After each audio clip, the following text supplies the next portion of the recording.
Thank you, everybody, for coming to the colloquium. It's a great pleasure for me to introduce to you Professor Dolores Albarracín. Dolores is the Alexandra Heyman Nash University Professor in the Annenberg School of Communication. She's also the Director of the Social Action Lab and the Science of Science Communication Division at Annenberg. Most importantly, she's a recent Research Associate at the Population Studies Center. We're very happy to have her here with us today, so she's one of us. Dolores studies the impact of communications and persuasion on human behavior. She investigates the social psychological processes affecting the formation of beliefs, attitudes, and goals. She relates these processes to the promotion of healthy behaviors connected with public health. You might have seen many of her insightful discussions of ways to promote vaccinations in the US, and many of these publications have been very influential, even evaluating the effect of vaccine mandates on the promotion of vaccines, and has informed many of our policy discussions around the topic, and I think we're going to hear more about that today. Also very interesting, she has been expanding this line of research to actually investigate beliefs in conspiracy theories. This is a fascinating line of research. And so we're very fortunate to have her here today. Dolores is actually grew up in Argentina, but please don't hold it against her. You know. So please help me welcome Dolores Albarracín. Well, thank you. It's just a pleasure to hear my name the way it really sounds. So I thought I would share some of our work. It's the work of a team that sort of cross-appointed at Annenberg, psychology primarily, and the APPC also. So this work, of course, began to some extent with the COVID-19 pandemic, but some of it was actually from before, but it's quite fitting. So it's this combination that I thought I would share with you, given our potential points of connection. So I'd like to ask and provide some answers to 4 policy questions. The first one is, when presenting epidemiology, should we communicate total cases or changes in cases? The kinds of plots and things that we see all the time. The second question is to decrease adherence to pseudoscience. Should we increase trust in science or critical thinking? The third one is to vaccinate the US population and others, but I've looked at the US. Should we instill concern for others? And the fourth is, should we communicate about mandates, funding, service recommendations, and what's the impact of that? So the first type of question relates to these kinds of displays of epidemiological data that we've seen for 2 years, over 2 years now in the New York Times. This is the COVID tracker and so on. And one feature is that now they are presenting numbers of cases, but you also tend to see trends over time. And so this is something that I've wondered about with a current postdoc who is fantastic, and decided to look at the potential impact of prevalence and the direction of changes. And of course, prevalence, as you know, is the number of cases during a particular time period, and then you have, incidence and potential upwards, downward changes of infections over time. And when you look at this, one thing that's striking is when, on the one hand, people should really be basing decisions on prevalence, because prevalence is what's going to get you infected if you go out and there is 10% of the population infected. And changes are important for policymakers because they tell you how well you're doing managing this disastrous epidemic. But it's not necessarily clear that people will be paying attention to prevalence. Actually, we thought it was quite possible that they would pay attention to changes primarily, because prevalence, has this lack of a baseline, a clear sense of how bad this is, unless you're an epidemiologist. And we thought that people would pay more attention then to these changes over time. So we ran a series of experiments. I'll present experiments and survey data, but everything tends to be verified with experiments, at least for my variety of social psychology. And this was done with this first experiment, which was entirely within subjects. That means everybody's seeing all stimuli. And we're manipulating increasing or decreasing changes, and also higher or lower levels of prevalence. And then we measure perceived risk, as well as mitigation intentions, vaccination intentions. So what they see is something like this. So they are seeing the total numbers of cases and, ups and downs. And we wanted to see how much attention can they actually pay to this, which is, in our view, quite central. And in the first study, you see that you have here increasing and decreasing trends, higher and lower prevalence. So perceived risk, mitigation intentions, so wearing masks, social distance, all that, and then finally vaccination intentions. So what you can see here is sort of two main effects. You have, in this study, effects of both the direction of change and prevalence, but the effects of direction tend to be a lot stronger than the effects. Yes? What if you push a little more on whether we should really pay attention to prevalence? Because the trend line you had are fairly slowly changing, but remember we were looking at periods where cases were doubling every few days. And there one could conceivably argue that by the time you read the prevalence... Yes, that would be the only... So focusing on change is much more important. Yes. Because at least... Yes, but it's almost never exponential change. It's really a power curve generally. But yes, I agree with that. There are some cases in which, yes, if you assume that there's a long incubation period, then I think, incidence is important. But you should never still ignore prevalence, I mean, that continues to be important. But I agree with that. So...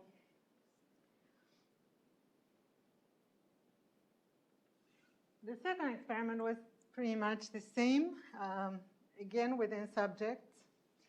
And we have the same types of effects, except that this time it's an even stronger difference in the impact of direction of changes versus the absolute numbers of cases. So the conclusion from these two studies is that people seem to be a little bit more sensitive to changes, which is, of course, fairly easy to look at when you're provided no baseline. Now we're looking at also providing some baselines and seeing if that improves communication. But it would tend to suggest that this kind of display and also, the complete curve could be, potentially leading people to not necessarily incorporate numbers of cases and not make decisions on that basis.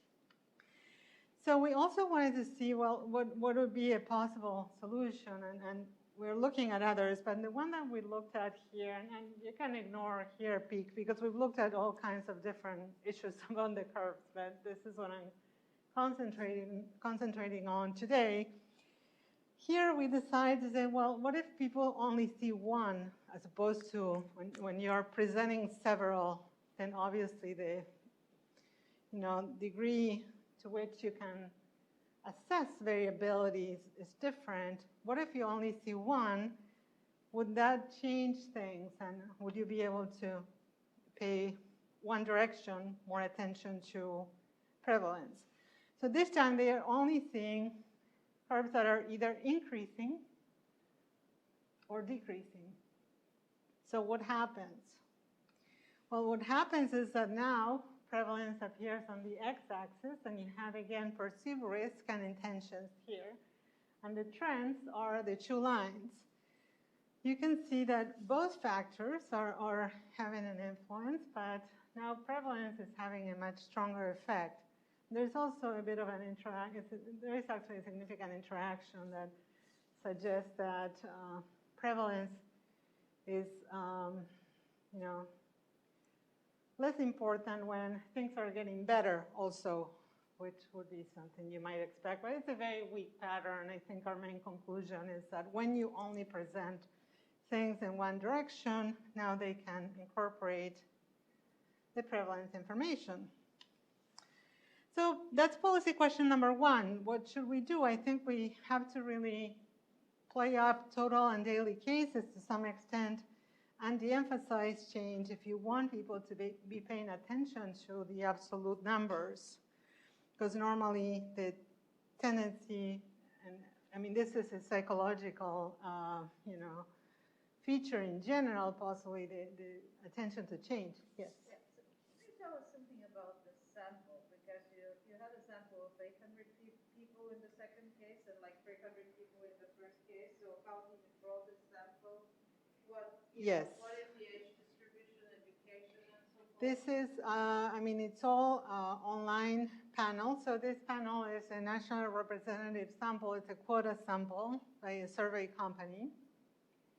And this is a higher number because it's, it's not all within subjects. So two factors, people are assigned to one or the other, as opposed to the power is estimated ahead of time based on effects that we typically pilot. And this one is, a smaller sample because it's, all within subjects where the design becomes a lot more efficient. So this one is also just a nationally representative non-probability sample. And so is this one. Other questions on that? Yeah.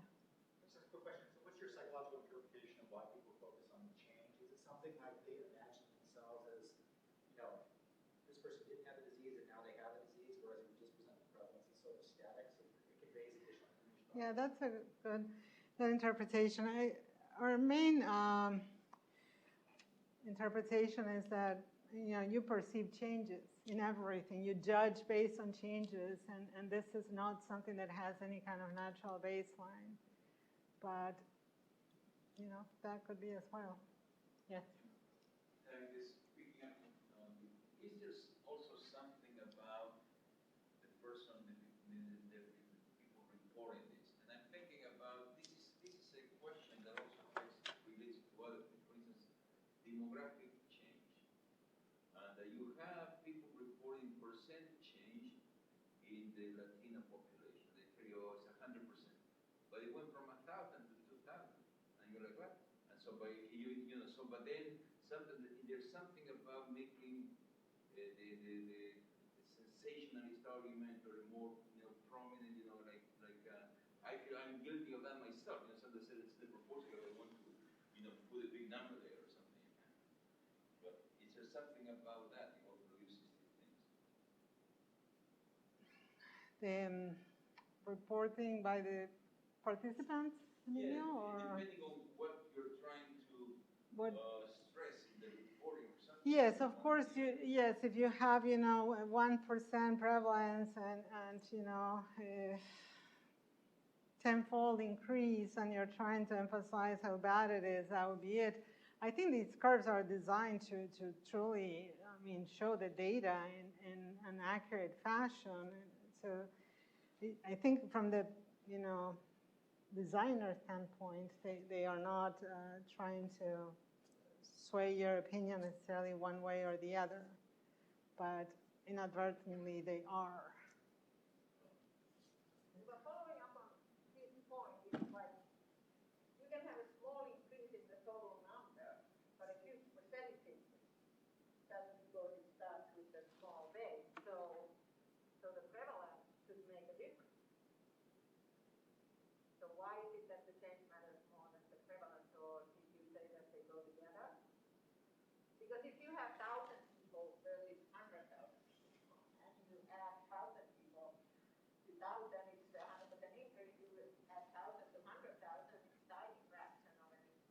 Right. Why it happens, I think it's the explanation I already gave, that people don't have a clear baseline for these kinds of problems. But it also happens in other domains that have a diffuse kind of baseline. For instance, happiness and income, right? You're sensitive to changes in income, but then it levels off. And that's how happiness works typically. I mean, anything improves for a long while and then you're back to where you were. So I think people are sensitive to changes for lots of things. And the more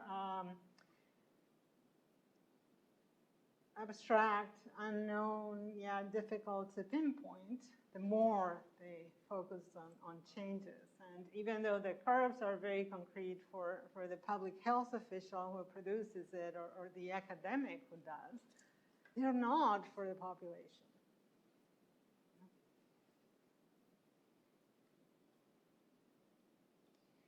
All right.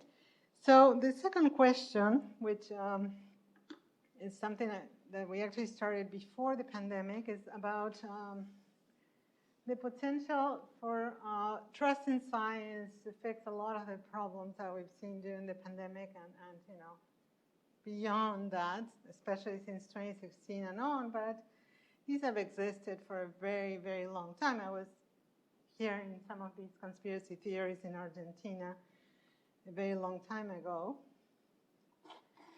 So trust in science has been clearly an issue for... You'd have to show me the scientists because they have a very big political agenda, Leslie. I can't bring them Scientists also have a political agenda. So it's an issue both for presidential candidates, candidates and presidents, and some, like Trump, of course, was eroding it clearly, and others touted. And I believe in science.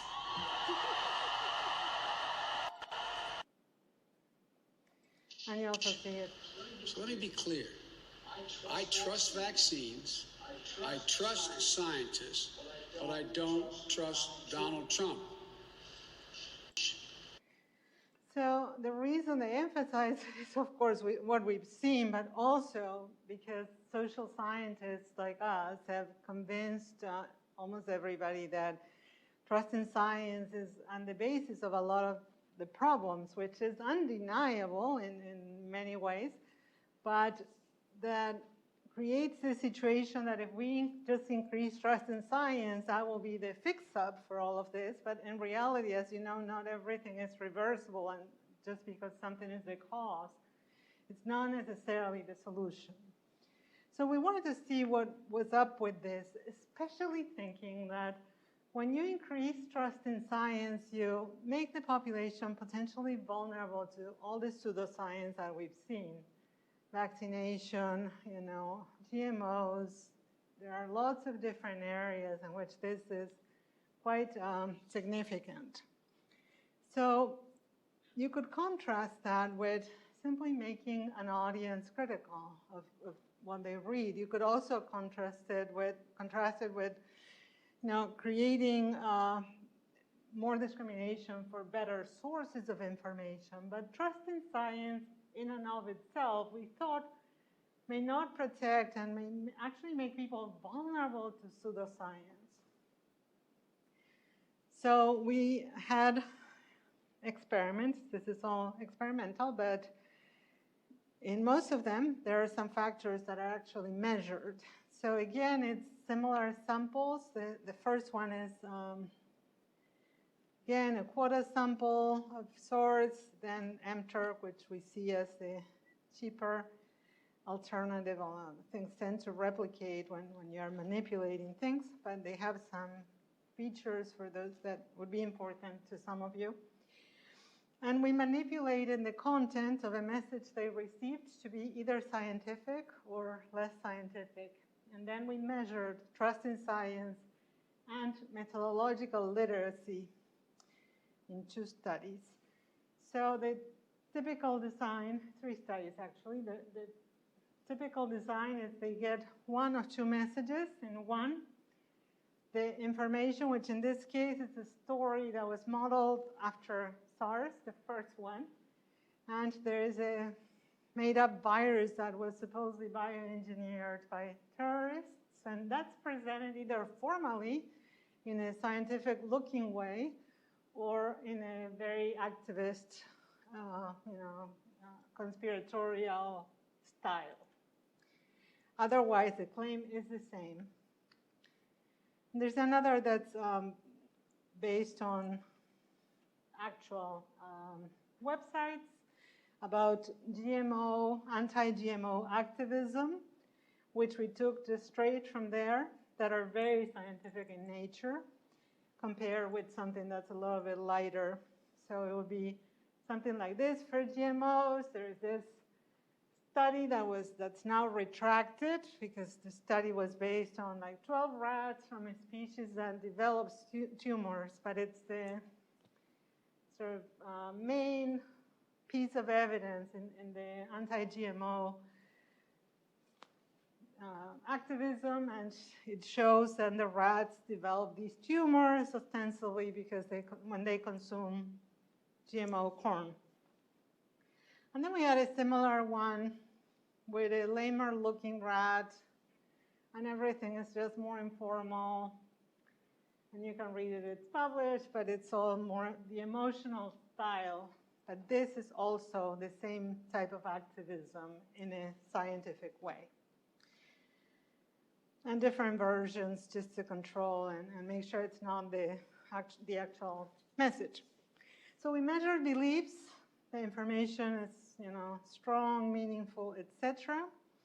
And we also have them vote for dissemination of that information via textbooks or as part of class material. So they get to decide whether that should go or not. And we measure trust in science, as well as scientific literacy. This one didn't exist, so we created a set of multiple choice items that really deal with not super refined aspects, but some basic understanding of what an experiment is and the value of evidence. So the main hypothesis for us is, of course, about the interaction between scientific content and trust in science. But we were also interested in other potential interactions with, the second one here should be literacy. So we wanted to see what is going on. First, I'd like to show you what's happening with trust in science and literacy, which are part of a bigger equation, but I isolated them here for you. And you can see that both trust in science and literacy tend to decrease belief in these messages, which are all false and, of course, should not lead to any espousing of the content. However, there are also significant interactions across all of the experiments between trust in science and the content we provided. So these are all more or less the same, but I'm going to just point to the top one, which has scientific content and non-scientific content, and means estimated at one standard deviation above and below the mean in trust in science. And as you can see, when people trust science, they are, quick to dismiss the non-scientific information, but they still fall for the pseudoscience. So in that sense, if you look at the top row, the trust in science is increasing or increasing their vulnerability and their gullibility and making them believe in that information across domains. It also tends to have similar effects for dissemination. It's not significant here, but in the other two panels, you can see again the same pattern by which people who trust science more are more likely to believe the pseudoscience that has the trappings of science than the non-scientific information. That's not happening for the lower trust condition.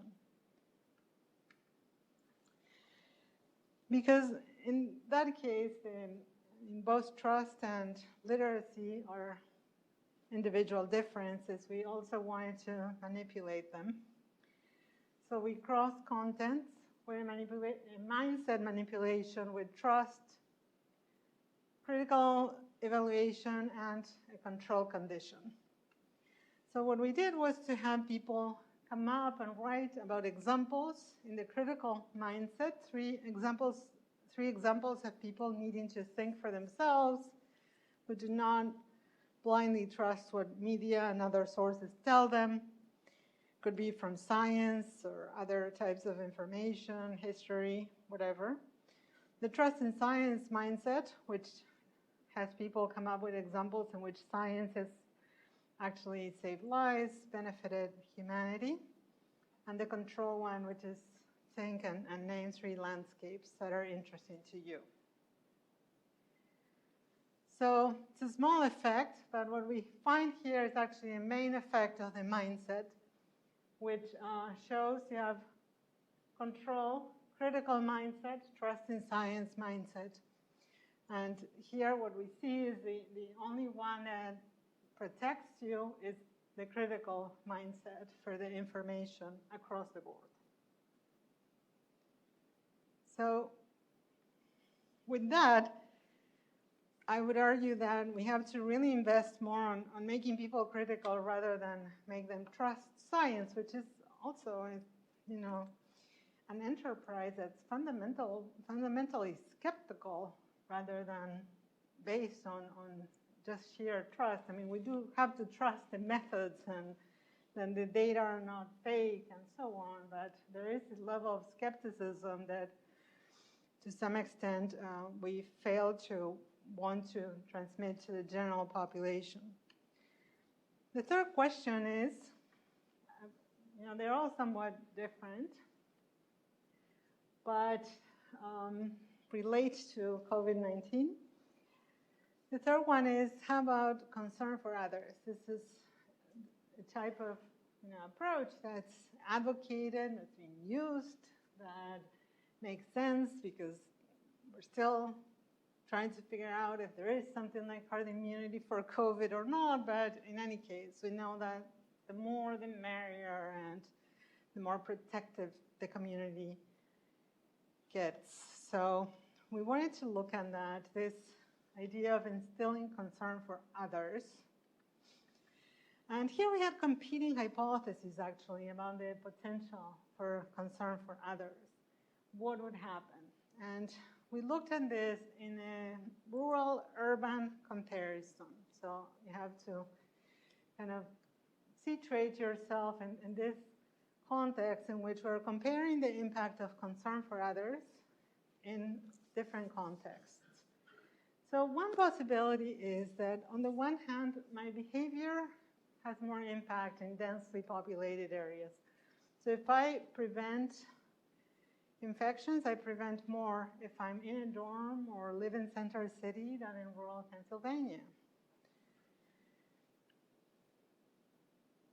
On the other hand, the perceived impact of my behavior might actually be higher in rural areas because of many reasons, but one is simply there are fewer of us to take care of the community to some extent. So I might feel that I have more impact in a rural area, which could be for other reasons too, right? Such as, you know, I'm less anonymous and I know everybody, but I'll show you some measure of that impact. And we used a survey in 2018, 2019, when I wasn't here, I directed the survey that we did from APPC on vaccination. That was longitudinal on a probability panel that's a hybrid online phone.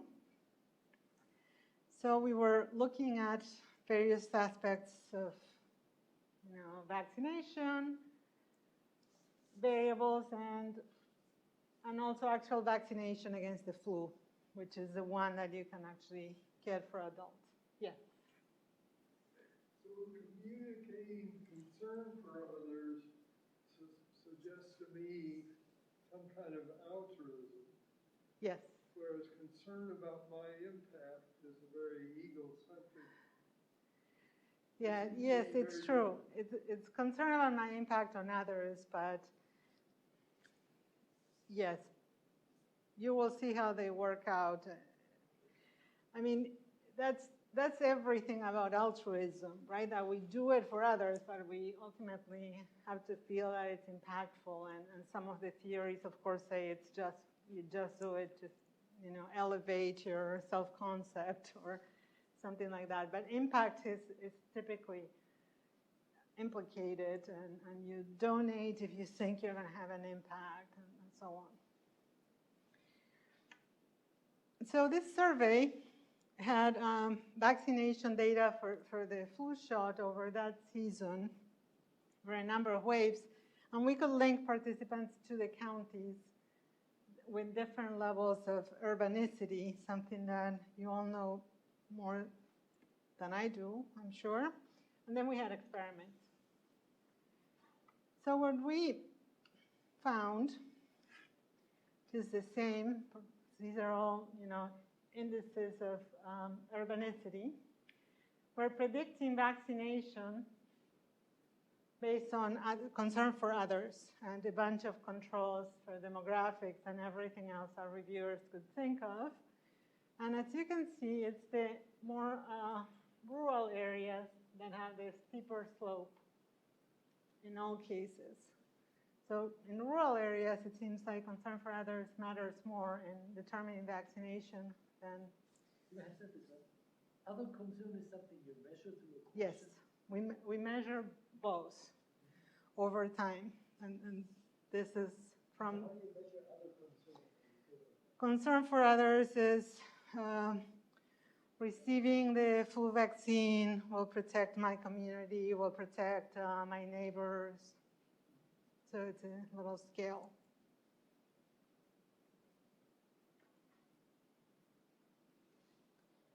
It also has similar effects on timing of vaccination. So there is, I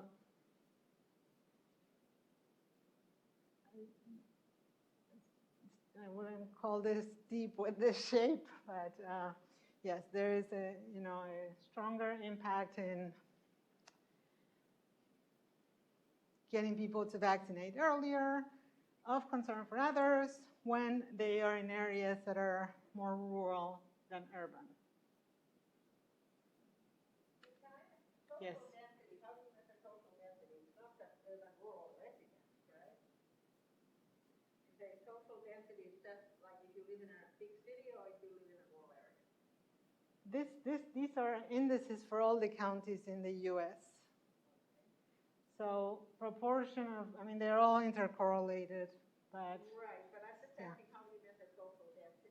Is it percent urban, percent rural, or social density times social concern? So how is social density measured?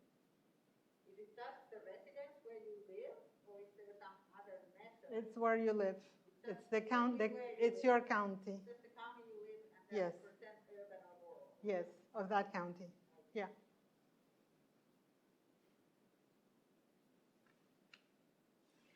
We then went ahead and conducted experiments with this idea too. So we had people imagine their feelings in either a crowded or less densely trafficked store, a shoe store. They write about this, how they would feel, their experience, blah, blah, blah. So we have two conditions here between subjects.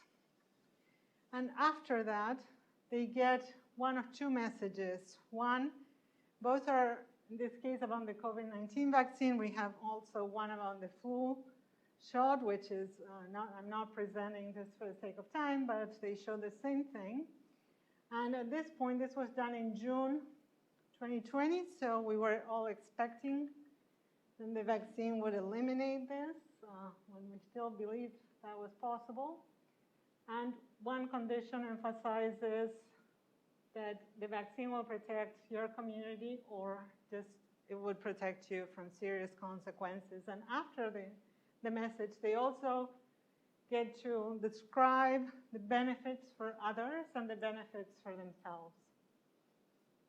That's part of the manipulation, that combination. What we find is very similar to the patterns of the survey. So you have the lower density store, higher density, and this is vaccination intention. And as you can see, in the condition that induces higher concern for others, people want to vaccinate more or have stronger intentions to vaccinate, but that's only when the density of the place is lower rather than higher. And that is completely replicated in perceived impact. That is actually the only variable that seems to mediate this effect, which is also stronger when people are concerned with others, or they would vaccinate for the sake of others, but also in the lower density condition. I guess I wonder, related to it, very much is that how much population density is a good proxy of density of interaction. So, lots of diseases are spread in classrooms, within families, within houses, where I would argue the density of the people you interact with doesn't differ all that much between a very wide range of population density. Between? Because even in rural areas, people sit in classrooms with 20 people. They live in houses, X many people in the same house. So, at the extreme, I guess there's more density. But across a wide area of where infection takes place, offices, classrooms, homes, population this is density may not proxy very much. May not, but we have the same effects when we manipulate it, so that gives some credence for us.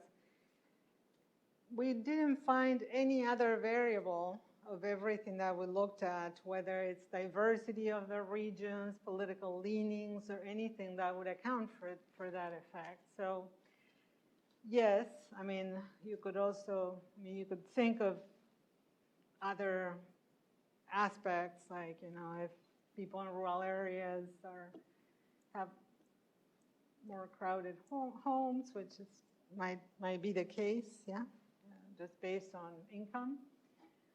So how much do you expect to interact if you just drive as opposed to take the trolley? That's quite significant, I think. And for COVID, the urban areas have been, devastated in the absence of protective measures, right? Like if you think India, Brazil, but I'm not a sociologist, so I don't expect that, you'll necessarily be 100% persuaded, which is why, we always do experiments for our proposals. So it seems like concern for others matters to the extent that you can get people to think that their behavior will have an impact. In this case, happens to coincide with more densely populated spaces. But of course, it doesn't mean that you couldn't create that sense of impact in other spaces. And I think that's important to take into account. It's not just highlighting do it for others, but how is this going to impact in the context where you are? The last question is about the work on mandates, but we also have other work on funding, service recommendations, and so on. So this work was dedicated to looking at introducing and communicating about mandates, vaccine mandates, which is work we began in January 2021. So it spans between January 2021 and April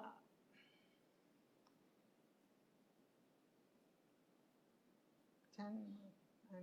I'm getting lost with the years, but it's sort of right when the vaccine was discovered, so January to April 2021, which is important, I think, because these were politicized afterwards, big time. And we've also looked at funding and service recommendations and, taking into account potential impacts on norms, psychological reactance. So the first thing we saw was that in January 2021, This is a sample with, oversampling 2 key ethnic minorities for vaccination, or what was predicted at that time. We had 2 questions. One is, would you vaccinate? Will you vaccinate if it's required to fly, go to school, go to work? And people tend to say yes, as opposed to vaccinating when it's not required for anything. And it's a pretty large effect, not very different probably from what we actually saw when they had mandates, for instance, in New York City. And it happens for all groups. So even groups that are less willing to vaccinate have that effect. We then manipulated this with different scenarios about work requirements for a particular job and different vaccines, in this case for a new disease, that would be required or recommended by the employer, but you would be able to make up your mind and you're free to choose, or a control condition. So when we find this again, here these are the 3 conditions. So if you just look at the 3 conditions, requirement works better than the other 2 conditions. But what you're seeing here is also psychological reactance, which is the feared element in this, right? What if there's a backlash? And there is this psychological reactance construct that's been measured, and it comes from psychological reactance theory, which is a pretty straightforward theory that people who would do something, if allowed to choose freely, would not do it if you try to force them to. So what do we see? We do not see that people with higher reactance have any kind of backlash against the mandate. What you see is that people with higher reactance don't want to vaccinate, period, but they are still sensitive to requirement, freedom of choice, or control manipulations. And here there's also a manipulation of the norm of vaccination for that job, which I didn't really go into, but what this is showing is that overall, norms are influential, so are the mandates, and there is very little interaction between, especially reactants, and the other 2. So we had other studies, and one in which we wanted to see a little bit about the possible effects on other variables and mediating processes. So here you see again, this is between subjects this time, that the intention to vaccinate is higher when the vaccine is going to be required than not, to travel, go to restaurants, what we've seen. And there's no interaction with reactants at all. What we also see here, and I'm going to just point to one aspect of the next fairly crowded slide. If you look at the effects on norms, people with lower reactance form norms based on the mandate. So when it's mandated, they think the social norm is pro-vaccination.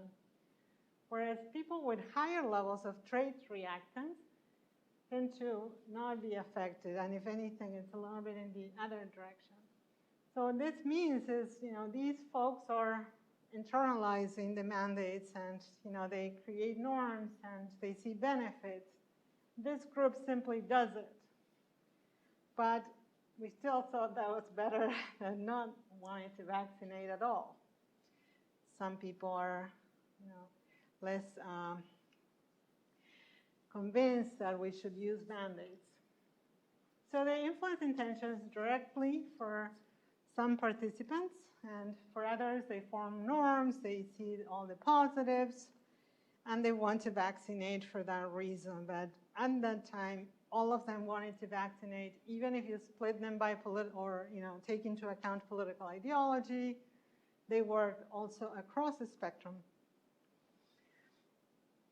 The last piece of data that I have is on other policies and the creation of norms based on those policies.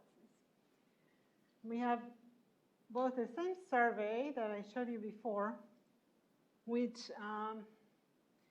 was done by the fabulous Vida Fayez Farcad, who is a junior researcher in my lab and health economist.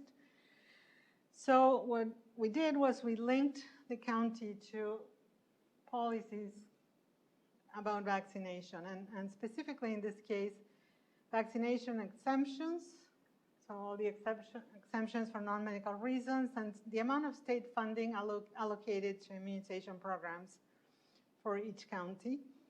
And then we had measures of, this is about not the COVID vaccine, but about the vaccines that you'll see, but we measure norms. Most residents will want to vaccinate, or most residents support vaccination. And this is, again, longitudinal data, but looking at norms, because there is no intention for the MMR vaccine or the HPV vaccine. These are adults. It works the same, of course, for flu uptake. And what you can see is that there are, these positive associations between the policies in the state that is not having exemptions and state immunization funding levels, and norms across all vaccines, which was interesting. And we also looked at the directionality of the findings to see, well, it could also be that the citizens are really exercising control and getting somebody elected, and then the right policies are passed. That direction didn't seem to make sense, so it seems to be from the policies on norms, but it's still correlational data. So we then proceeded to experiment with this by taking the vaccine recommendation for healthy children, what we saw in Florida recently of recommending against the vaccine for healthy children, and also government funding across 3 experiments. So people were told about a hypothetical city, and they had all the demographics and a lot of information like you would find if you're about to move into a place. And at the end, we had some descriptions of 2 policies. One is the cities implementing a policy that will prohibit the use of plastic bags, and then our manipulation is the policy that recommends healthy children to vaccinate or recommends against the vaccine for healthy children. So the Florida case. And we measure intentions to vaccinate a child, if you had one, and norms. So most residents would vaccinate their child. So as you might expect, based on the survey data, there is a main effect. There is an effect here, with intentions being stronger when the vaccine is recommended, let's say by the governor or health department in the state of Florida. And that effect is mediated by effects on norms. So policies implemented, I see this as agreeable to the population at large, therefore I will do it too. We did the same for funding, not healthy children here, but funding. So increases in funding or decreases in funding for the immunization program. And again, the same kind of effect, and pretty much completely mediated by effects on social norms. And we wanted to have a control for that, because you don't know, is it increasing, decreasing it, which one is more impactful on norms. So we then introduced a control in another experiment in which the state funding for immunization is going to just stay flat. And that control falls in the middle. So again, increasing funding creates positive norms for the vaccine and then positive intentions. And there are differences horizontal here. So increasing is different from the control, and so is decreasing.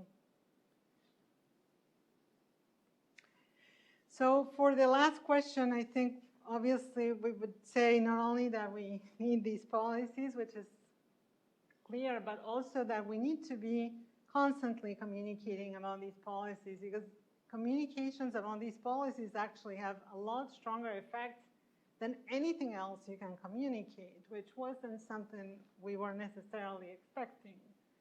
So stop there. If you have any questions, I'm happy to answer.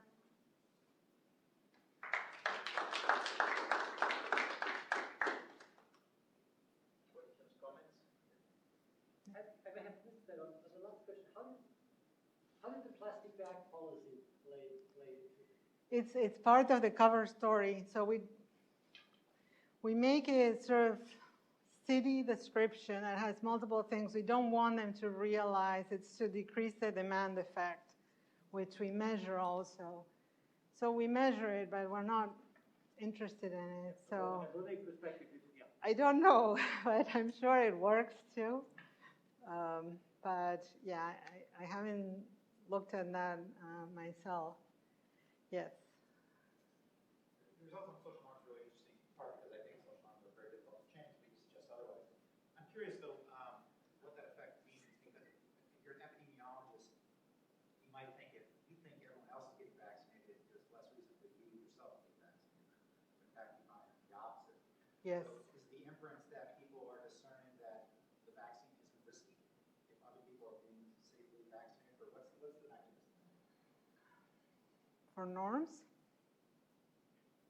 Yeah, the vaccine is safe. I'm going to be accepted by my family. I'm going to be invited to holiday celebrations. So all these effects, I mean, there's possibly the direct social influence, normative social influence, but also informational social influence.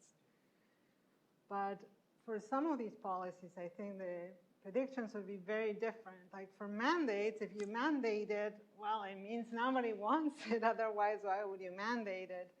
Whereas something like, increasing the number of vaccination sites would have a different implication for norms, or increasing funding, which could be in the middle. So I think how policies communicate norms or lack thereof is interesting in and of itself. Any other questions? So, I mean, the differences by level of density are really striking, and in some ways seem kind of counterintuitive, that when you see this crowded store, it makes you less likely to, want to protect others than when you see an emptier store. But I wonder if it's, was it Stalin who said, one death is a tragedy, a million is a statistic? I wonder if you just look at that crowded space and you're like, I can't care about all these people, but when you see the not very crowded space, you think, oh, all this is nice and I'm going to protect them. Or I don't know, I'm trying to figure out how psychologically that would work. Well, what we found is what mediates the effect is that they don't perceive a high level of impact. It's that variable specifically. It's not perceived risk. It's not, the emotional impact. I mean, we have a bunch of measures, and this is published, that we control for. So that's the one that we think is going on. Could there be other things that we didn't measure? Yes, there could be, but certainly impact seems to be quite important as one, yes. But I probably care more about the neighbors in my small town. but they all care. So we do measure how much they care, and they all care. But they think they are not impactful when there are too many others. Yeah. No, but does it contradict the image that sometimes you hear in the news? Yes. That people in these are people who resist vaccination, are people in rural, remote areas, that. Well, they are with COVID, big time.